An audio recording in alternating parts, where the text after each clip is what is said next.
Great to meet you. This is Mr. Jerry. Oh, I've met you before. Yeah, I remember you and heard your name a lot. That's for you. Oh, thank you. Yeah, thank you so much for having us come down. Sure, come on in. We got everything that was in his condo was sent to this house. I just couldn't throw away his stuff. It was just too dear. Neil Buckley, a wrestling coach and teacher of the Haverford School for 40 years, is the most successful wrestling coach in America. Mr. Buckley has no wrestling experience as a coach or as an athlete before his career at Haverford in 1945. You guys were his real family. Haverford was his family. When he spoke of you guys or the school, it was always lovingly. You know, that was really his life. It really was his life. This is great that you guys have come and you can bring that stuff back and take Neil home. Because that's what we're going to do today. We're going to go pick up Neil. I guess he's a hard man to forget. He's really left an impact on so many people.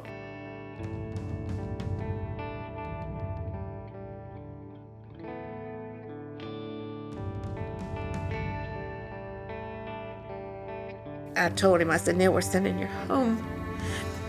Finally. And I know he's going to be glad.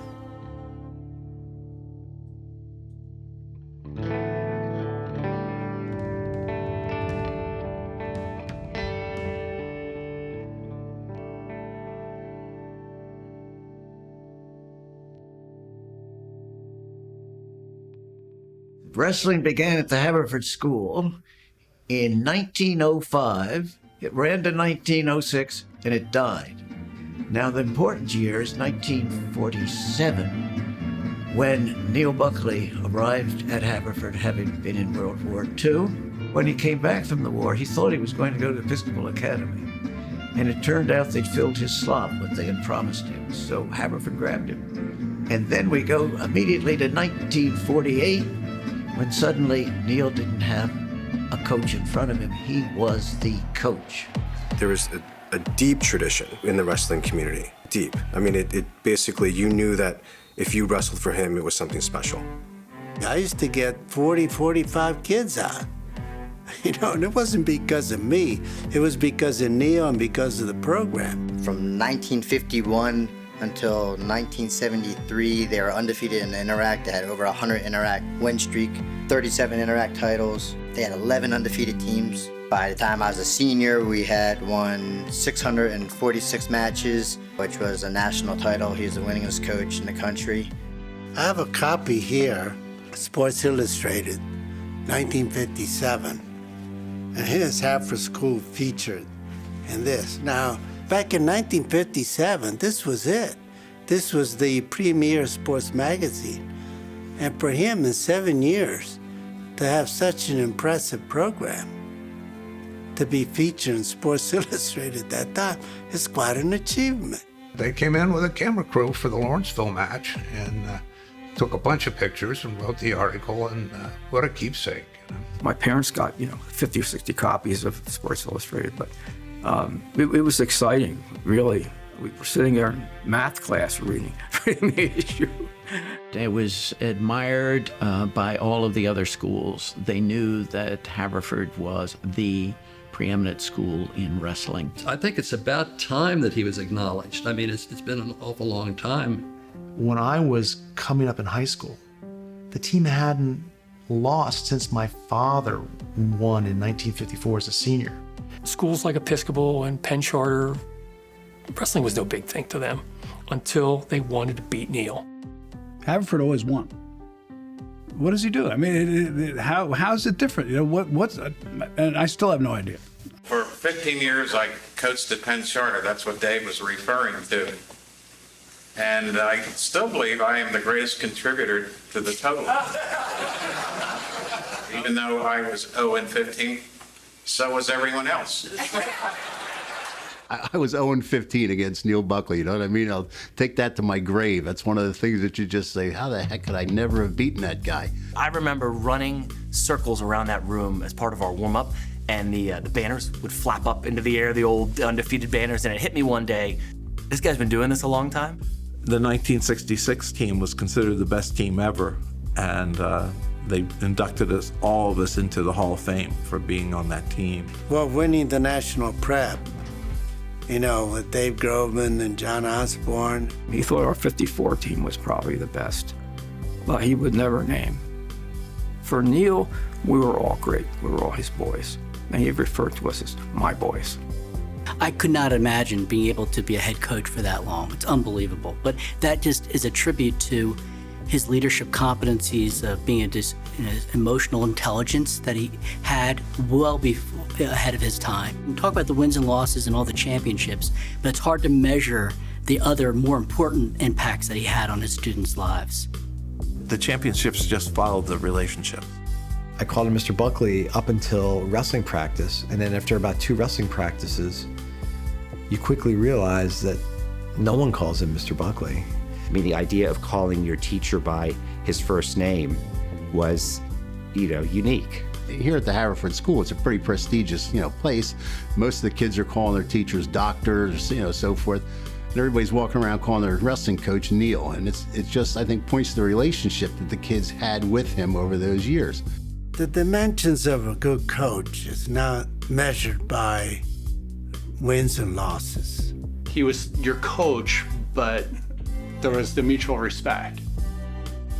The true symbol of this man's success was his ability to take an athlete, or forget it, some kids weren't athletes, and make them the best that they could possibly be. He tapped this, potential that I didn't know about. I wouldn't be the person I am today if Neil wasn't in my life. And he knew that, and he took a lot of pride in that, and that was, part of his mission. He just had a very warm, inviting way about him. I felt comfortable around him as a little kid. He was a friend. I loved him. He was just a great guy. Yeah, in fact, when I left, I was in the Navy. I was right Neil all the time. Yeah, that's why he's right me back too. I'm sure this is true for everybody. He was literally like a second father, and he didn't put up with any of my BS, and he taught me how to be a man.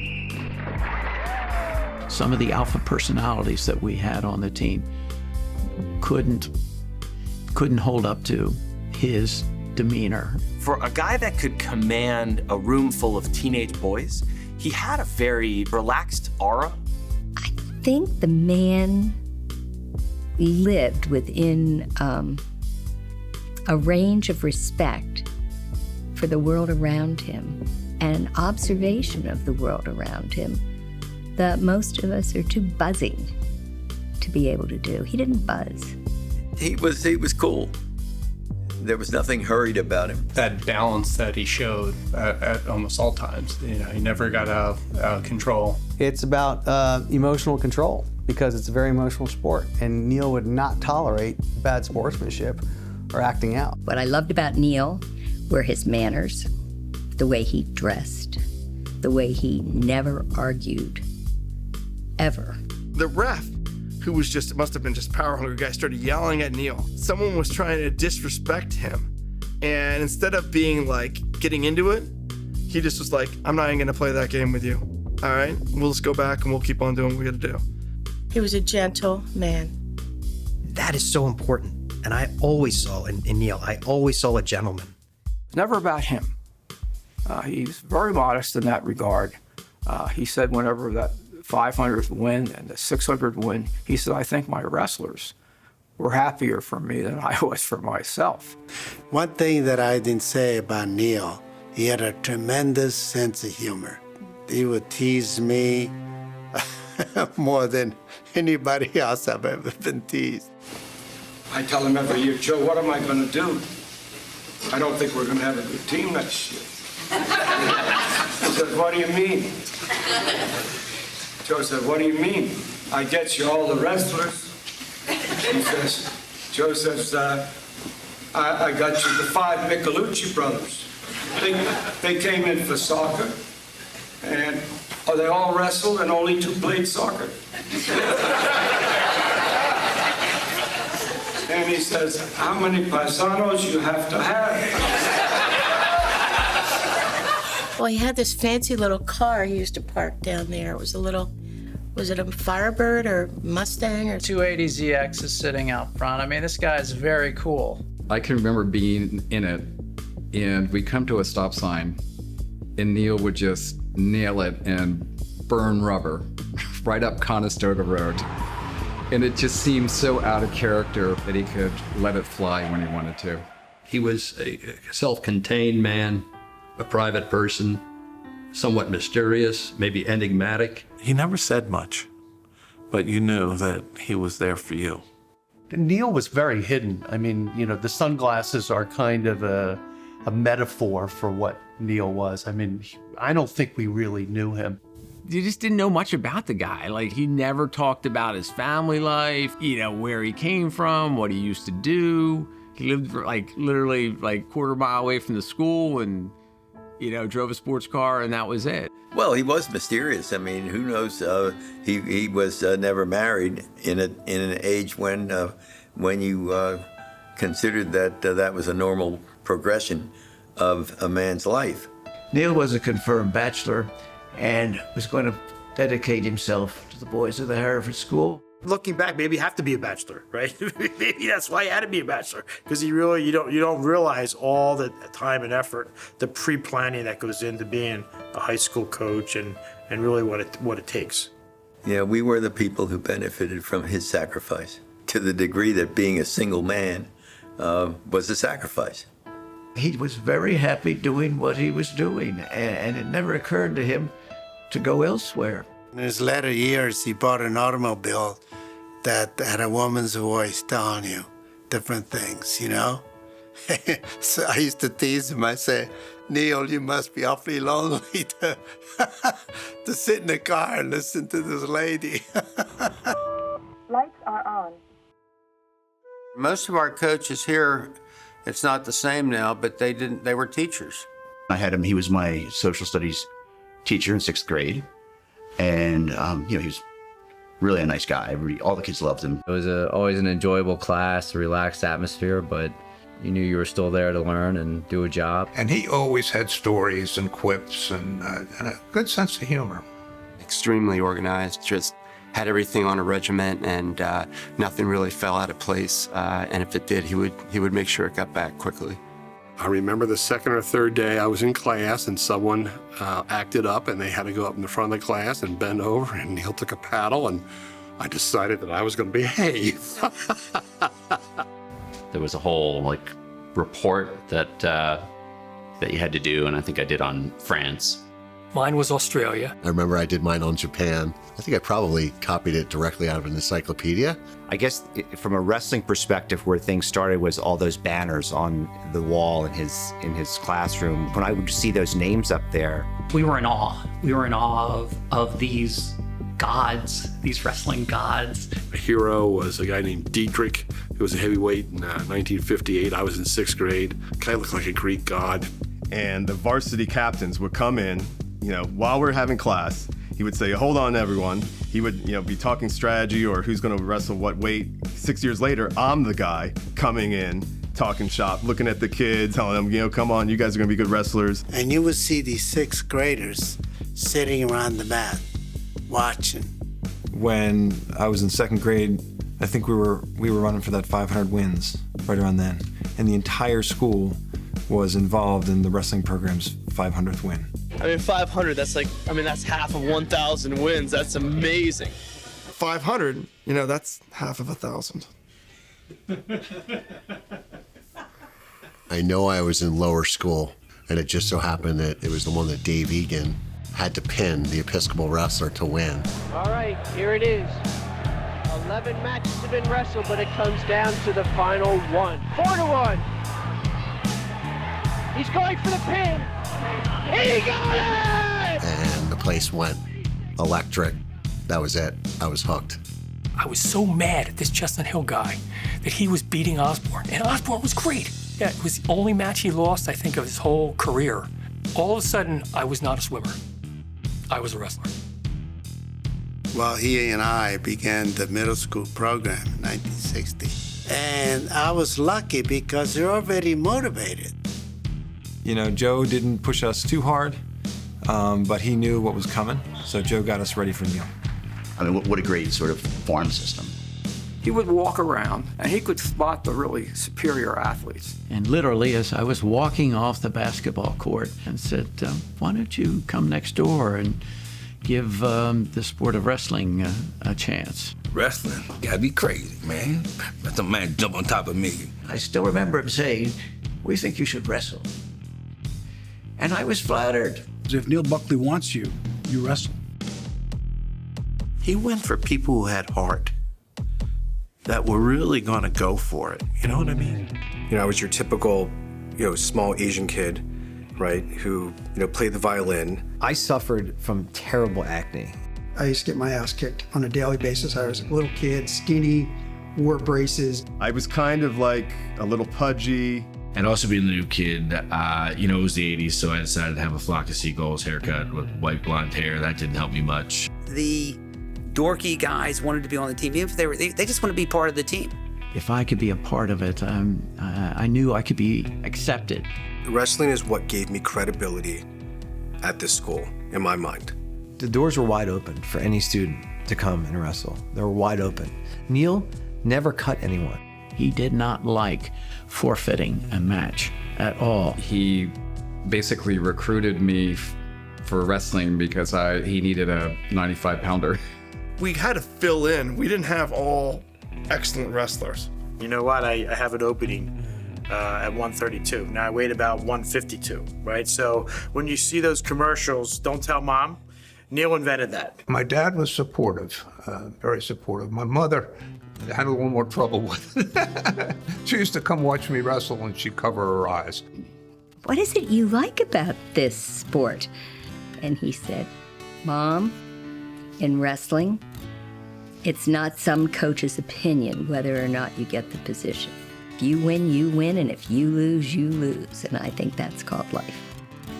You didn't wrestle because Neil liked you. You wrestled because you beat the other person. You were the best person on the team at that weight class. One of the great things about Neil was you had wrestle-offs. Neil would ask you, do you want to challenge for the spot? And a kid would raise his hand. Anyone could raise their hand. It could be against anybody. And if they did, you're out there for the match. Neil had it right. That kept the other guys engaged. Everybody felt like they had an opportunity. I think that I challenged every single week. I wanted a spot on the team. And it was obvious that the other guys that were on the team already wanted to keep those spots. The guy could come back and challenge you. So if they were ready to take you on and knock you off, they could knock you off. So it was king of the hill. And everyone thinks that wrestling is such an individual sport. He made it team first, self second. He never looked at anybody like a superstar. To him, it was always about the team. There were no prima donnas on Neil's team. He wouldn't tolerate any of that. We did have that family feeling. I felt included. And it really was an amazing connection that you had with each other. I mean, life is teamwork. It's teamwork in your relationship. It's teamwork raising your families. It's teamwork in business. And the guys really came through and did a great job, which like I know they can do. They're a good team, and we got another tough one next week. And you won as a team, you lost as a team, right? And so you bought into the mission. You're a winner if you don't give up 6 points here. Don't get pinned, right? You may not win, but you can't get pinned. I hear the noise of the ref hitting the mat. I told myself, I'm never getting pinned again. You get about maybe one match to sulk quietly, and then you get buried back on the bench cheering for your teammates. You wanted to wrestle for him, but you wanted to wrestle for the team. There was a pride instilled in it. It didn't matter what he coached. Yes, that's one thing that a lot of people don't realize, that he coached prom football, and he was successful there too. We smoked the competition, and he had a calming influence on me. He says, okay, just calm down, even though we were beating team 60-0. And track, he won so many Interact championships in track. He talked me into doing the 300 low hurdles, right? It was kind of like, it's the toughest race that there is. But I really need you, right? The team needs you to fill this void. And I think the culture in the wrestling room was one of love, but, wrestling's a tough sport. Look, it's uncomfortable. It kind of hurts. You have to lose weight. It kind of hurts. It wasn't a sport like football where you had to be big and strong, or basketball where you had to be tall. It was a sport for everybody. And there were some guys that looked like spiders wrestling that looked like they were getting pinned, and the next thing you know, they were pinning the other guy. One mistake and you're done. I remember being pinned for the first time in the 7th grade by, as an inexperienced wrestler, just walking right into a headlock, finding myself on the mat, choking, until finally getting pinned, thinking that was a pretty unpleasant experience. You know that when I walked out there in that 28-foot circle, it was me. And I was going to be responsible for the wins, the losses, the tough beats, whatever. There's nowhere to hide, right? There was no excuses. There's nobody to blame but yourself, and it makes you very introspective and kind of understand where you are, which I think helps you in relation to the team. I know that Neil inspired me to believe that hard is good. Hard is good. There's nothing wrong with hard, but right now everybody wants a life hack or an easy shortcut or a way to get. There's no life hacks in wrestling. I think the basis of his success was outstanding conditioning. You could be a pretty good wrestler without being a great athlete if you worked hard enough. And if you worked hard and you were horrible, it didn't matter because you were part of the family. And everyone in the room knew it. And I was willing to just work my ass off to be part of something great. I've been blessed to play the college and pro level. I've never experienced a practice like that. We had to run 2 miles beforehand, 5,000 jumps. We did spinning right and left. The matches, frankly, were our break. He would run the drills, remember spinning? The guy on the bottom is basically a platform for the guy on the top to spin around. And the guy on the top spins at high speeds. And you were flying. It's a cardio workout, but it also just gives you a physical intuition for the way bodies relate on the mat. The idea was to change directions every time you tweeted the whistle. But if you did that, you would have been changing directions every half second.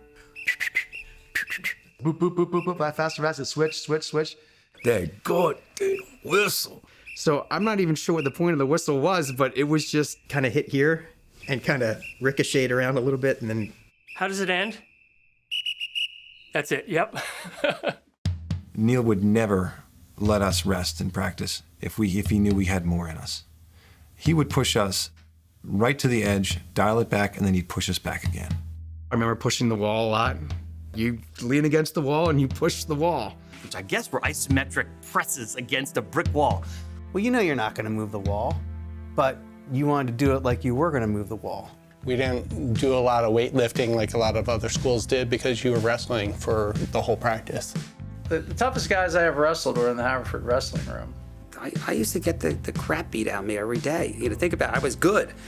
Even setting up for a match was a workout. We'd have to chase the basketball team out of the gym. They were scared of us, I think. Bring these heavy mats in, throw them down on the floor, unroll them, and after all that, then we'd have to go run wind sprints or jingle jangle. With the clock. 16, 17. Up, too slow, do it again. One time we went outside in the snow, man. In wrestling shoes, Neil didn't give a damn. Come outside, we go outside on the track. I said, oh my gosh, Neil's crazy, man.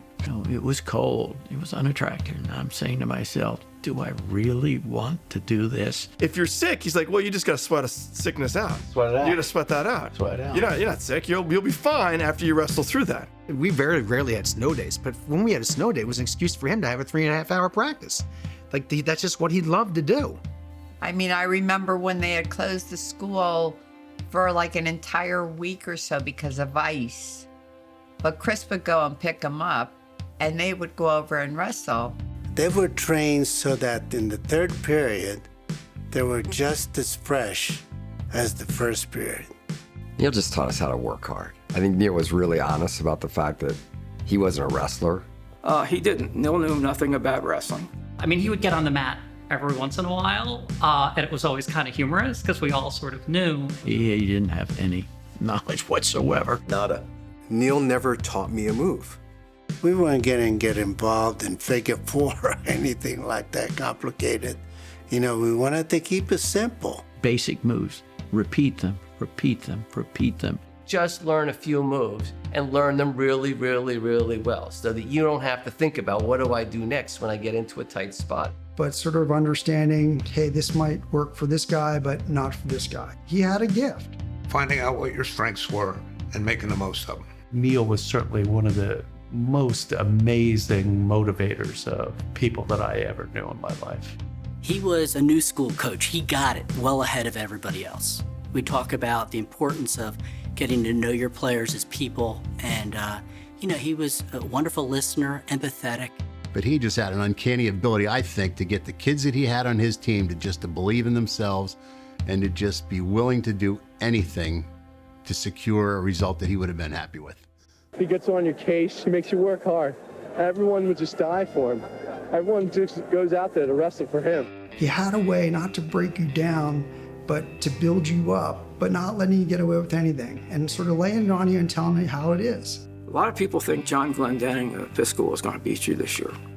And having seen that sorry effort that you put into practice today, I can't see that I disagree. Jackie, your mommy's not here to wipe your nose now. I don't know, I thought you'd be better by now. And oh my God, you'd work so much harder because you didn't want to let him down. That was the key. You didn't want to disappoint him. There was some pressure that you didn't want to be the first senior class that didn't have a banner on the wall. We didn't get the banner. So, it was a real, in my mind, that was like, dude, the failure in a sense. But then again, if he knew you were disheartened about it and you tried your best, he'd give you the pat in the back and say, better luck next time. You'll get him next time, D. We learned about wrestling by going up to Lehigh during the summer and going to the camp up there. And there you learned more about different moves. Russ Houck's camp, I think, was a great part of Neil's tradition. It was important for us to be exposed to high caliber wrestlers. I mean, they had Olympic wrestlers there. I remember the Peterson brothers were there. And then, these coal mining kids who would love nothing more than beat the shit out of some mainline prep school kids. It was a bonding experience and a learning experience, and it toughened us up, and I think Neil loved that. And then the other key was the grads would come back. And Neil had just created this incredible monster where guys wanted to come back and help out the program. The expectation was you'd come back and you get your workout in. That was what Neil was giving you, as a warm room and a place to work out. And what you were supposed to do was come back and take his best wrestlers and beat the hell out of them. Poor kid be walking around desperate for a thing. And then Neil would say, okay, let him take you down. So we go out and let him take him down. Neil would come over and say, see, I told you had it in you. And then it would all be over. I'm like, oh, he's done it again. He's got the kid all psyched up for the match. You just took down a college wrestler. You're gonna crush that kid next week.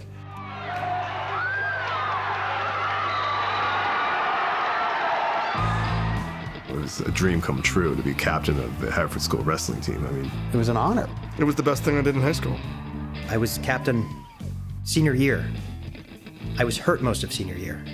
He allowed me to be the coach of the JV team, to continue to be part of the team. He was really the master CEO of teaching the sport, and he had an army of lieutenants who could follow the plan. We had a responsibility to lead the team.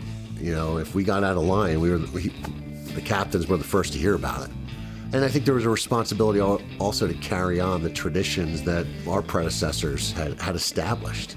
And for us, our tradition never graduates. Feels good, and it's a great bunch of boys, as ever.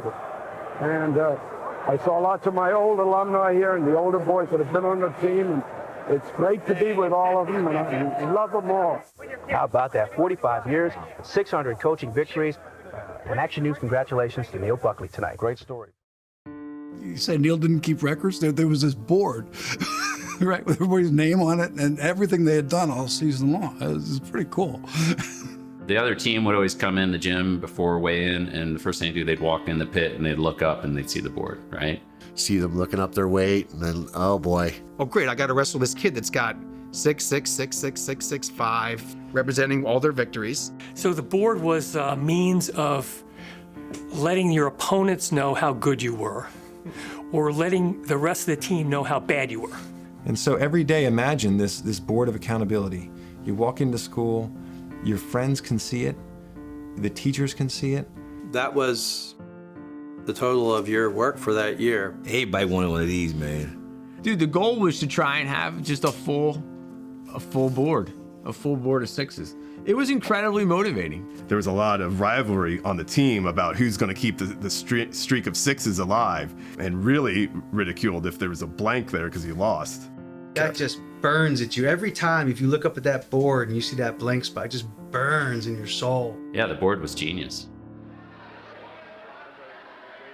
I try to tell the kids in the class in the 6th grade, are they happy?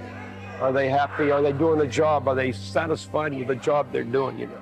What makes you happy? And that's what I'd like to think all the kids do something they're going to be happy with. But we did have one minor issue, and that was losing weight, because I was a chubby boy. We used to cut a lot of weight. And we were super skinny, super irritable. Walking around with a spit cup, trying to make sure you make weight, and wearing rubber suits under your clothes. I mean, the fact that I wrestled 140 pounds in senior in high school is still amazing to me. He wasn't asking people to cut weight. He never asked me to cut weight. I mean, you did that because you thought you had your best chance of winning at a certain weight. He always made it your choice. It so happened he may have talked to you about an opening at a weight lower. Fred, you know, if you lost a couple pounds, he said, I think you could make the varsity at 167 next year. Turned around, walked away. That was all he said, you know, and that was more than enough. Making weight, that was on you. You couldn't make excuses. Did you do it or did you not do it? You know, we won anyway, but, you know, David didn't make weight and didn't really talk about it, but you know how disappointed. I look forward to having a well-balanced team. I like all the weight classes filled with a respectable wrestler, you know, one that can take care of himself out there, get points. If he can't win, he can save points. He doesn't have to get pinned and lose 6. If your team wins the championship, you weren't able to get a first place, but you pitched in and got some points here and there. You looked good, you did your best. You're a champion too. So that's what counts. That's called teamwork. That's 2. I mean, it's great that they have a new facility here now. It's amazing, but that pit was classic because it was small and it was intense and it was hot. Well, it had to be at least 119 degrees in there. The windows would steam up. I mean, you couldn't see outside. You'd know if it was snowing or raining out there or anything. Then there's banners all over the wall. All the banners, Wall to Interact victories on both sides of the walls. The room just barely fit a single mat. You had teams sitting right on the mat. The stands come right up to the edge of the mat. The backside bordered by the squash courts. The squash kid happened to walk in the wrestling mat. They learned to never do that again. You had to walk through the wrestling room to get to the ladies' room, and the smell was awful. But in that wrestling room, that hot, smelly wrestling room, it seemed like I had a home from day one. There'd be times during the school day, I'd go in there and sleep on the mat. I'd take a nap. I mean, it was like my second home, really. Our pit was incredible home field advantage. We would have huge crowds. I mean, they were cheek and jowl and the walkway in, fire code be damned, there'd be 100 people lined up. The introduction of that roar in the pit was amazing, and I'll never forget that. We'd come running in and we'd do a circle around. This was our thing. We do the jumps, we do the spins, then we pile in the middle, we're ready to go. Captains led all that stuff, you know, and then after they come in, Neil would come in. Politely nod to parents, maybe shake a hand or two. Again, dressed nicely, ready, sit down, just ready to go. He was metered at all times, metered and measured. I remember watching him go over and he'd tick up the heat depending on who it was. If it was a big rivalry, he would tick that thing up as high as he could. I mean, we felt comfortable with it because we practiced it. You can look over in the stands there, and if the guy wrestling, his mother is there, you can pick her out in about 10 seconds. I broke a ring one time. I mean the stone in the ring. Because I'm like this. No, I was not a yeller. I wasn't killing them. There were some really colorful ladies there who lost it.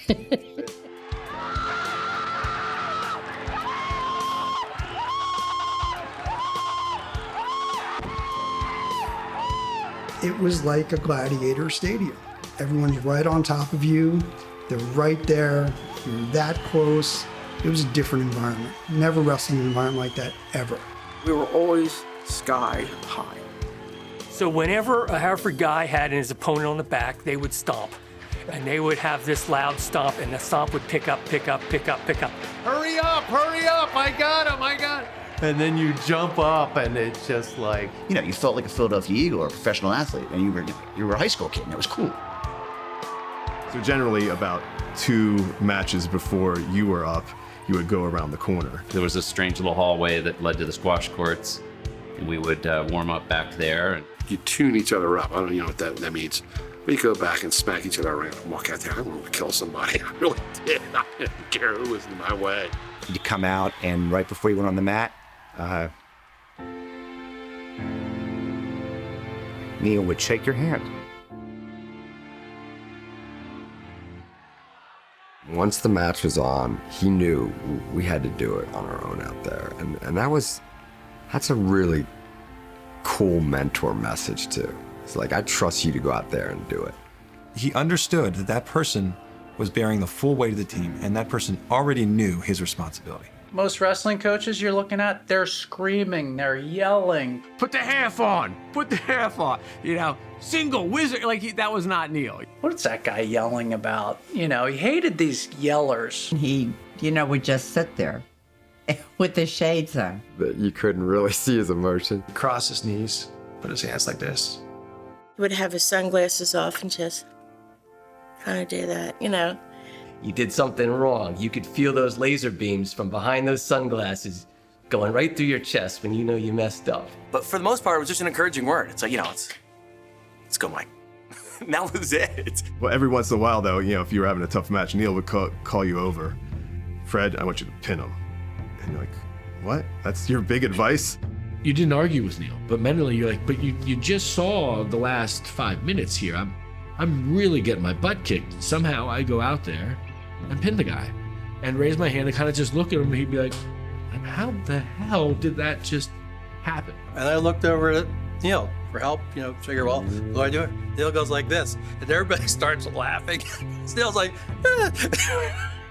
He had the coaches just as much in the palm of his hands, the opposing coach, as he had his own wrestlers in his back pocket. I think there was almost an air of jealousy amongst the other wrestling coaches. They didn't quite get him. To me, it was a total mystery. I didn't get it. You know what I mean? Came over here, and the Hereford School guys did the stupidest jumping jacks I've ever seen. The drills that they had were just, ridiculous. And I said, how can these kids win? You know what I mean? And all they do is win. They thought that Haverford kids got lucky, and that wasn't it. Luck is what happens when preparation meets opportunity. That and when you goof, recover, don't cry. I remember coming down here with the Lawrenceville team when Buckley was still coaching, and I was so far away from his caliber as a coach. He was a master. He knew the psychology of it. He knew how to get in your head. He knew a different level. When that boy came off the mat, win or lose, there was a real loving handshake, shoulder. If you didn't do your job, having to make eye contact with them and feel like you let them down. I'm sure that he liked to win. He wasn't too happy about losing. If we would lose a match, do you remember the practice the next day? You could expect double, and he'd make you run the long course. And he would be straight with you. He would tell you, no wonder. You got to work. But he understood the larger picture that, in the grand scheme of things, winning wrestling matches is not that important. He never crushed us when we came off the mat, ever. He knew that we cared so much that we hurt more inside than he did. It was really humiliating to have been pinned, and you feel absolutely helpless. And you remember your losses. I remember Steve Sabatini from Valley Forge Military pinned me in 44 seconds, and it was in the newspaper. Dave Romanowski from Springfield Delco pinned me in 37 seconds, and it was in the newspaper. I remember I lost to this kid in the state prep finals. They had a picture of me on the front page crying after I lost. He's like, Dad, we won. We win as a team, lose as a team. You're a winner. I was a mess, right? I was crying. I was really upset. And he said, Paul, be a leader. Don't let them know how you feel. If you lose, you lose. you move on. Win or lose, he exhibited very little emotion. He taught you to respect other people, right? So you'd go out and win, and if you gloated or anything, he would come and talk to you, because that was just as bad as losing. I was hanging on. I thought I was ahead by a point, and I just wasn't paying attention. I ended up losing the match, and I was really frustrated. So then Chris takes his headgear and throws it on the ground in front of about 600 people at Boyertown. Put his hands on my shoulders and stood me up straight. I think I was a freshman. And he just very gently but forcefully slapped me across the face. And he said, "I don't ever want to see you do that again." Chris never did. Maybe in his whole life because of that incident. And I went down and thanked Neil. Thanked him.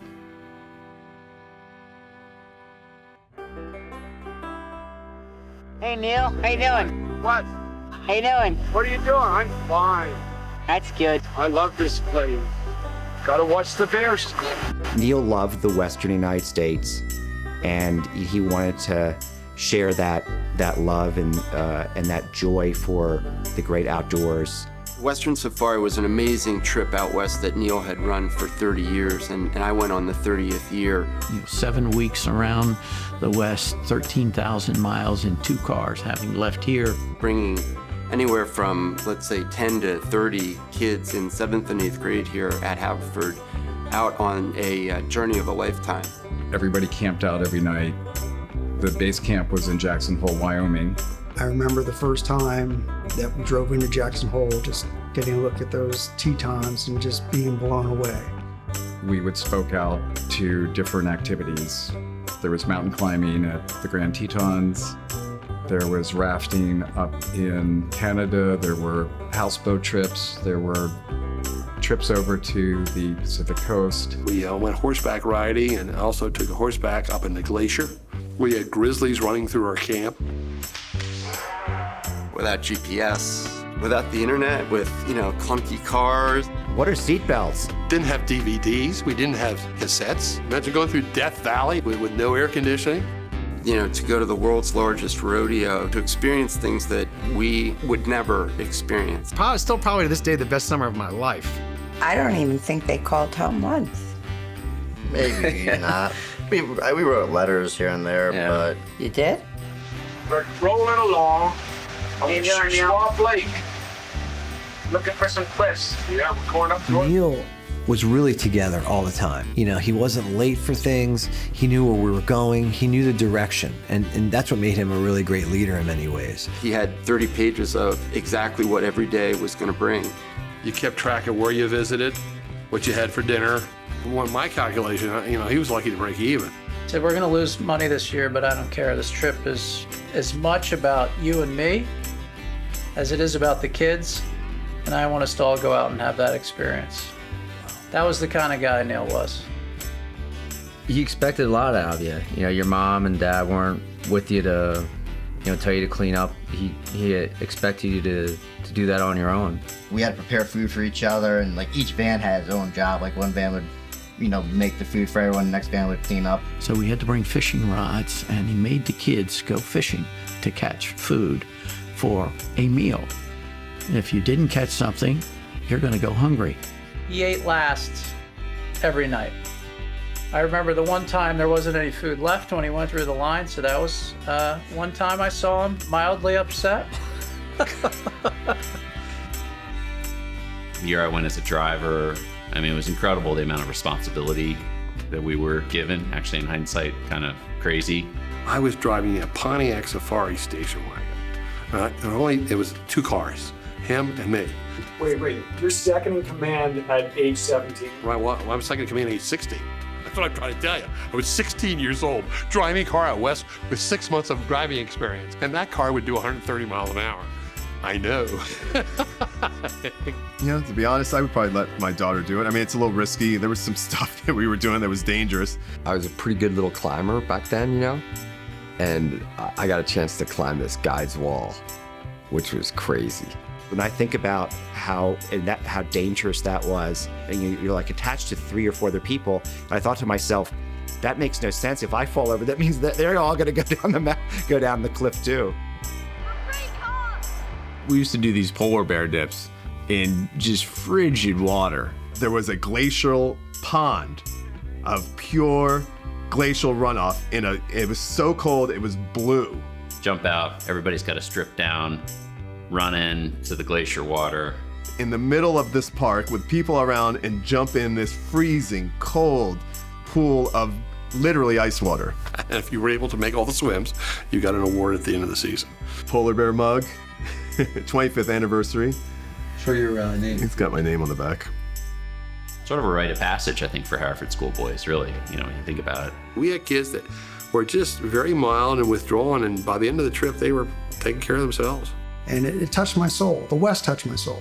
I feel as though that's where I really belong, and that was a really great gift. Anybody I talked to that went on Western Safari, it was the trip of a lifetime. We talk about the tremendous feat of bringing 20 or so middle school kids out west, really off leash, but highly, highly regimented, putting them in situations to challenge them to grow. He had built that over 30 years, so pretty amazing.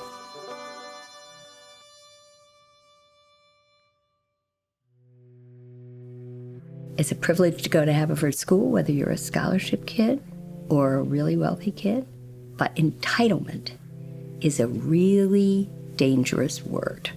But he knew he had to take kids, many of whom, not all, many of whom were from privileged backgrounds, and they have to work twice as hard to accomplish what he wanted to accomplish with the team. And so he started every practice with, you guys are nothing more than mainline station wagon driving cricket club pussies. See? Who else says that? Can I say that? You can't say that anymore. And we were, so. To this day, that's the line that resonates. The station wagon at that time was an elite vehicle. Now, we lived in the main line, we had a station wagon, so I don't know what the problem was. Look, Neil's a straight shooter. He told you exactly where you were. And then it was years later, that I realized that I was a spoiled brat from the main line who was just superficial and materialistic. And it's not the real world here around Haverford School. That was Neil's message. He was like, you guys are soft. You're wasting your life. So he says, some of you are wasting your life. And I think he wanted to remind us that if you're going to be successful, you have to be willing to make some sacrifices. He was teaching life skills. And it wasn't just about producing better athletes, he was really about producing better people. I felt very fortunate to be a Buckley man, if you will. For me, what I gained from him was no excuses and have fun. Keep moving forward all the time and trying to do your best and be happy at it, enjoy life. And somebody with a sense of humor. Middle part of the season, I think I lost 4 times in 1 week. I remember he said, I like it better when you're smiling, see? I was like, yeah, it's supposed to be fun, And I started winning. That idea of winning, but winning with integrity and honesty and have it be backed by hard work. Act professionally. Act professionally. And you comport yourself with dignity, right? With dignity and humility. And that was cool. What I learned about leadership, a lot from Neil carried me right into when I started my leadership training in the military and college. He taught me how to have courage and resilience. He did instill in me a sense of self-confidence that I could do it. I could do it. And there's times when, especially as you're an entrepreneur, it is hard. So some of the stuff I complain about now in life is like, that wasn't like wrestling at Haverford. I actually said to myself, it can't be that hard. I'm allowed to eat as much as I want. I believe a Buckley man is a man without the insecurities that a lot of adults have. What I learned from wrestling and what I learned from Neil helped me, I think, to stay strong as I was transitioning. Because you have to have internal discipline and internal fire to do something that's important to you. And I learned that from Neil. How you live your life is a testament to what people have put into you. I think that we're Neil's testimony.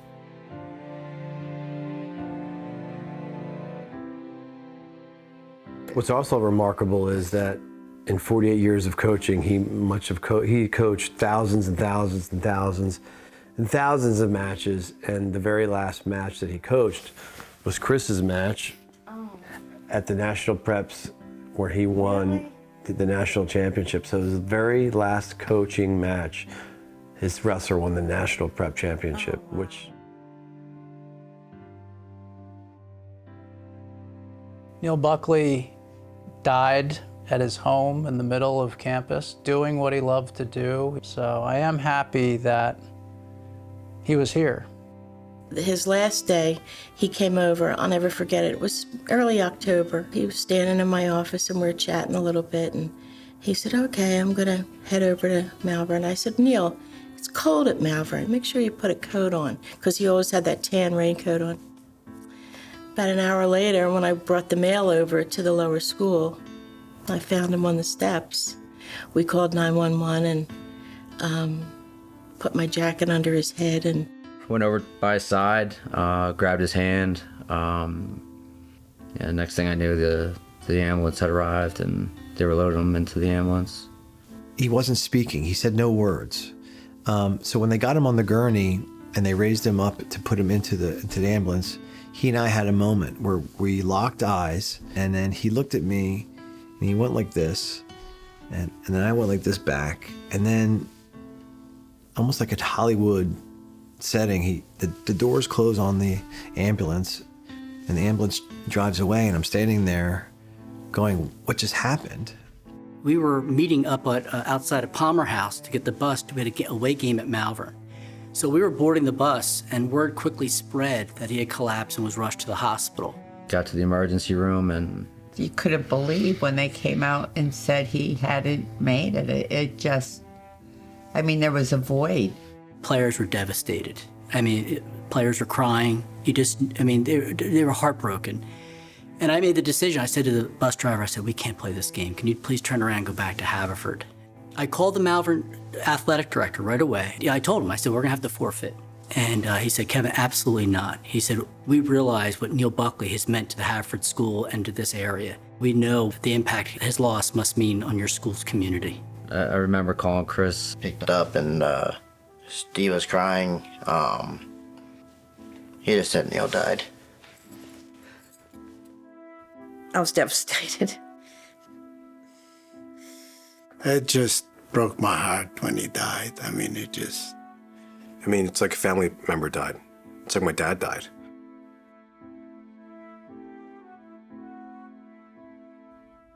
I came home one night and my wife said, your coach, Mr. Buckley, died. I was sorry for me. I broke down, went upstairs, sat in my room, locked the door. Neil lived a great life, and he gave so much to so many people. And, for me and for so many others, it literally changed my life trajectory. How many people did he coach and mentor? It's unbelievable. And you probably remember this, that the whole school walked over to the Redeemer. That's kind of amazing to me. Yeah, I remember that walk more than anything. And I think that was the moment that I realized that Neil wasn't coming back. When I did the eulogy at his funeral, I said all the misconceptions about Neil, that he had no family. Well, the Hartford school community was his family. That he had no sons. The wrestlers were his sons. If Neil was here right now, what would you say to him?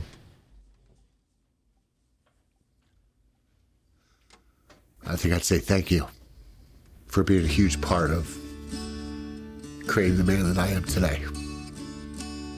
Can't say thanks enough. I'll tell him thanks, man. I'll tell him I'm sorry. Yeah, I could have been better. Thank you. And I'd say job well done. What a fantastic career, a fantastic life. Thanks for everything that you did, the tradition that you started. I'd say I love you, Neil. Thank you. I missed him. Good to see you. Thank you. Thank you. Thank you. First, I'd tell him to take the damn sunglasses off and look me straight in the eye. And I'd say, I hated you most of the time, but I knew even in high school what you were doing was going to make me better and stronger. And I love you for that. And I appreciate that. I tell him I love him. So what would you tell Neil? Your looks are good. say, Paisan, ¿cómo se va? Yeah, he liked Italians. They don't make them like him anymore, that's for sure. And the Hartford School was very lucky to have a man like that. Neil seems to have been that best supporting actor for 48 years to thousands of kids that he coached. Best supporting actor, and loved it.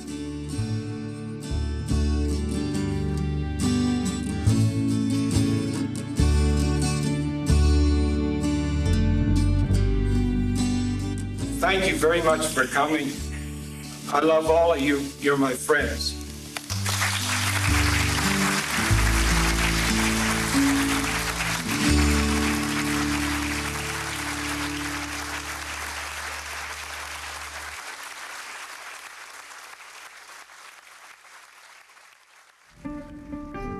He would get on the walkie-talkie.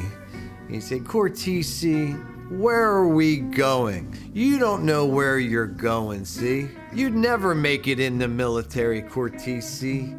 Rich, your mom's worried about you. She says you only eat cereal.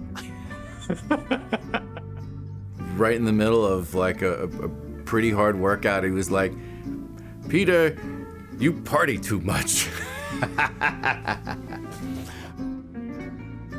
Paranzino, you wouldn't have made varsity 20 years ago. This he says, Neil, I went 17-3. I made 3 All-Star teams. I beat everyone in the area.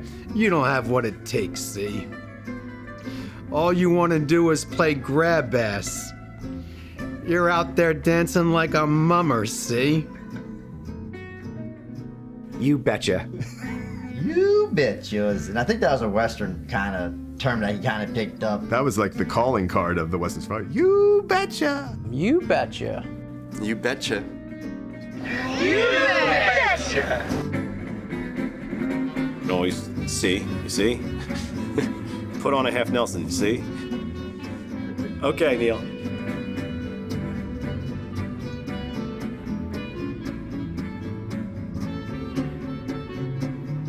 I just remember this. And the stare. This is the worst team I've had in 35 years, see? It's no big deal. That was this thing. No matter what happens, no big deal.